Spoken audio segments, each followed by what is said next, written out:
Hello everyone, welcome back. In light of the success of the Uncharted video, I sat down over a year ago to play through the video game God of War Ragnarök with the intention of making a similar video about that game. But as I worked my way through the game, I found it hard to organize my observations and ideas into something that could constitute a cohesive message for a video.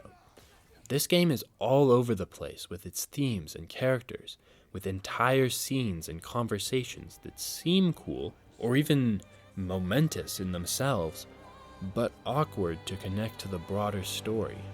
It's a game about forgiveness and fate, but also masculinity and growth and grief. It's a game about determinism, trust, death, parenting, knowledge, and dogs. It would take a masterful poet like Shakespeare or Kavassar from the Kavassar video to balance all of these disparate themes in a cohesive and beautiful way. God of War Ragnarök pretty much fails to live up to these ambitions, and it definitely feels like a story with the fingerprints of dozens of people and different ideas all over it. But I've already discussed the lack of focus in this game. I still admire the ambition of Santa Monica Studio not to rest on the laurels of the first game and make another simple, straightforward story. They tried, actually with some success, to engage with the multiplicity and complex scope of mythology. Just like life itself, the stories we tell can be very complicated and don't always check the boxes of Aristotle's Poetics or whatever. One scene in particular stands out to me as being one of the single most entertaining and philosophically rich moments in a video game that I can think of right now off the top of my head. I feel like a moment like this may not have been allowed in a more unified, straightforward story.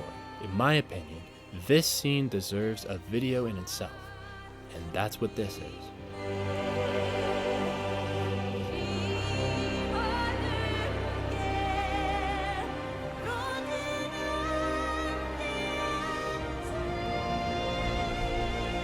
Can you overcome fate?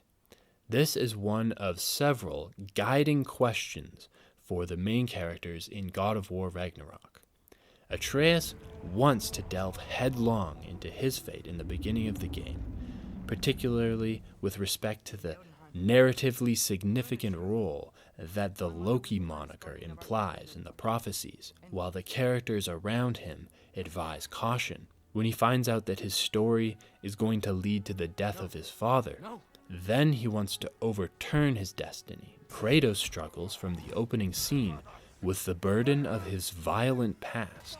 His identity as a god of war threatens to complicate his chosen path as a caring father. You think you can come here, become a daddy, get a clean slate? That ain't how it works. And Grabota is a little disillusioned when she feels that her contributions to the story of humanity are limited or have run their course. Can her destiny be greater? What does she do if she no longer has one? If I was supposed to fight alongside you, I wouldn't disappear from your damn mural halfway through. Odin is like us, and he doesn't want to die. All of these characters grapple with their ability to overcome the limitations that the universe, or their fate, has thrust upon them. When Kratos and Freya visit the Norns, they grapple with their problems, with their limitations, and with their relationship to fate, not by casting spells or hitting things, but by delving into their hearts and minds and confronting their inner turmoil. Freya explicitly tells the player that this portion of their quest will be an exploration of the inner world of the human experience. The Norns' home is called the Well of Earth. It's a no-fixed place. Entrances come and go. A place wholly under their influence, where the intangible becomes tangible. Like being inside your own mind. So, before they can talk to the Norns, they literally have to battle their inner demons. Why didn't you trust your own son? I think this is a cool moment of game design. It shows us that it's possible to use combat as a metaphor to depict the characters grappling with emotions and uncertainty or burdens they carry with them.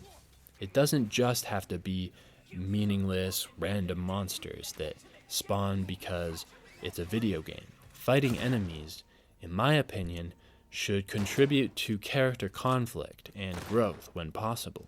If it wasn't already clear enough that we're entering the inner world, a Kelpie appears to take them deep into the lake, into a little bubble world of sorts, where they finally find what they're looking for.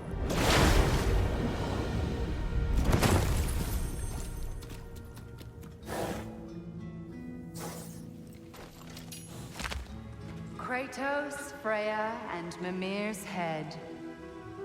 Enter the home of the Norns, tentatively. The Norns narrate the actions and recite the lines of Kratos, Freya, and Mimir simultaneously with them, leaving them distressed and confused. I seek my son. The main characters of the story, for all intents and purposes, are having a conversation with the writers. You come to us, piteous archetypes, seeking freedom from your scripts, as if knowing your lines would grant you the power to rewrite them. Imagine if you could have a conversation with a higher power who knew the boundaries of your life, death, and actions. Yes, this is about Kratos and his fate, but a lot of the things being said here apply to the player as well. You will die, Kratos of Sparta. What do we learn from witnessing a conversation, kind of, with God herself, as Santa Monica Studios imagines it? Well, one kind of trivial thing that seems evident to me is that someone on this writing team has probably read Jean-Paul Sartre, or if they haven't, they've been influenced by his or similar ideas. There is no destiny, Puck. The protagonists are speechless. They do not understand. There is no grand design, no script. Only the choices you make. Let's compare these quotations to a few from the lecture Existentialism is a Humanism. Reality exists only in action. Concerning a coward, he is like that because he has made himself a coward through his actions. There is no such thing as a cowardly temperament. Existentialism declares man's destiny lies within himself. Here we see one of the higher quality video games and one of the lower quality philosophers, no offense, speaking on the same level about the same ideas. The last piece of evidence that the Norns are existentialists is that they've chosen beaded curtains for their interior design. This is something hippies do, which is culturally compatible with continental philosophy. Santa Monica seems to like Sartre's ideas. They put a positive spin on this theme of making your own choices throughout the rest of the game. It's basically the climactic revelation that Atreus makes that allows him to solve the conflict in the story. You destroyed everything. My home, my family, my kingdom! You did those things! Your choices! You killed your own son! It wasn't my choice. I had no choice. There's always a choice! Right, we have that central comparison between Kratos' old advice, close your heart to it, and Atreus' new conviction, You can choose be better. That's one of the central themes of the game, right? By opening their hearts to the turmoils of their inner worlds, they're able to confront the emotions and wants that have directed them towards certain kinds of actions, towards a certain fate. Today,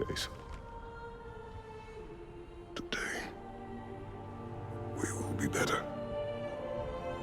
And this way, they can change their fate. The Norns spend this scene taunting Kratos, Freya, and Mimir for not having the strength to be able to do this yet. That your choices are so predictable merely make us seem prescient. Your prophecy said he would die a needless death. And he did. Because you could not let him go. Because he thirsted for revenge. And because you kill gods. Fascinating stuff, right? It truly is fascinating to think about philosophy. There's also another deeper, more difficult idea of Sartre's that's illuminated by the following exchange. But what Kratos did, it was not out of hate. Should I bring him a crown then? He still slays gods, but now he's sad about it? You are the sum of your choices, nothing more. And because your choices never change, you will learn that Heimdall intends to kill your son in Asgard, and you will do what you do best. In Existentialism is a Humanism, Sartre talks about how your emotions themselves are subservient to your actions. Your choices prove, create, and demonstrate your emotions, not the other way around. I may say I love a friend well enough to sacrifice a certain sum of money for his sake, but I can claim that only if I have done so. I can say I love my mother enough to stay by her side only if I actually stayed with her.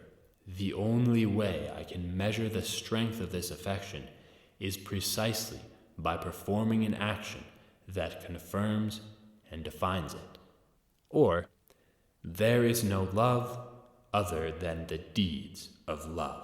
But surely none of this matters. This is a video game. The man who wrote these French books has died and was weird.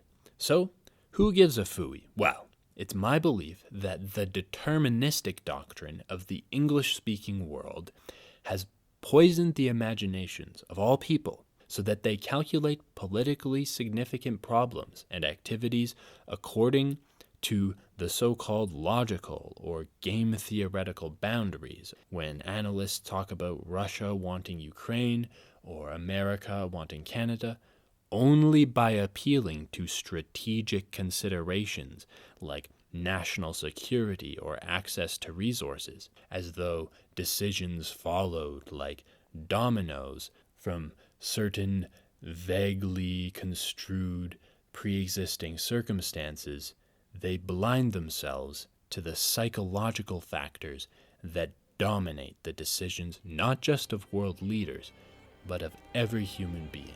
We cannot discount what is or appears prudent to our neighbors, our adversaries, or to ourselves.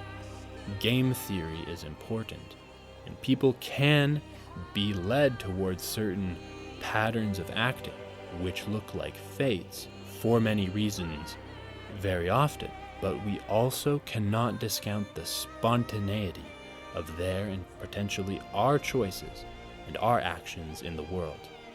You can do what you want to do with your time as long as it is possible. That is the blindness of Heimdall.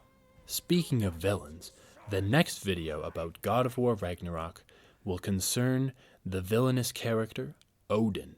So stay tuned for that, and check out some of my other videos about this average masterpiece, or whatever YouTube is recommending here. Remember, the choice is yours.